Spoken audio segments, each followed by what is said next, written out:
சரி, இப்ப இந்த திருப்பரங்குன்றம் மலை அது தொடர்பா அவர் பேசினதும் ஒரு பெரிய பேசு பொருளா மாறி இருக்கு. அதை திமுக சிக்கந்தர் மலை அப்படின்னு சொன்னாங்க அப்படிங்கிற ஒரு இதை அமித்ஷா வைக்கிறார். இப்போ இந்த முருகரை மையப்படுத்திய ஒரு மாநாடு இப்ப இது பார்க்கிறப்ப கிட்டத்தட்ட ஒரு இஸ்லாமிய வெறுப்பை தான் இந்த மதுரையில பாஜக திட்டமிடுறாங்களா? அது அது அதிமுகவுக்கு ஹெல்ப்ஃபுல்லா இருக்குமா சார்? அதாவது திமுகவும் சரி பாஜகவும் சரி களத்தை இந்துத்துவா திராவிடம் என்கிற அந்த சித்தாந்த பின்னி கூட ராஜா பேசியிருப்பார் திமுக.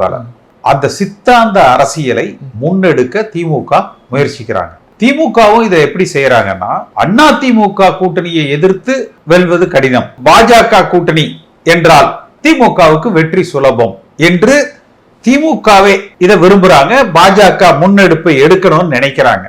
இன்னைக்கு கூட ராஜா பேசி இருப்பாரு, பாஜக அதிகமாக இந்த தேர்தலில் பங்கெடுக்க எங்களுக்கு அதிகமான வெற்றி வாய்ப்புகள்னு. பாஜக என்ன நினைக்கிறாங்கன்னா, அவர்கள் பாஜக ஆட்சி அமைக்கணும்னு நினைக்கிறாங்க. இந்த தேர்தலில் பாஜகவுடனான கூட்டணி ஆட்சியாக இருக்கணும்னு நினைக்கிறாங்க. அவர் அமித்ஷா பேசுகிற பொழுது டெல்லி கூட்டணி ஆட்சி அமைத்தோன்னு சொல்றாங்க. அப்ப அவர்களது உள் மனது, அவர்களது நோக்கம் பாஜக ஆட்சியில் பங்கு, முடிந்தால் தனித்து அல்லது கூட்டணி, இதுலதான் அவங்க பயணிக்கிறாங்க.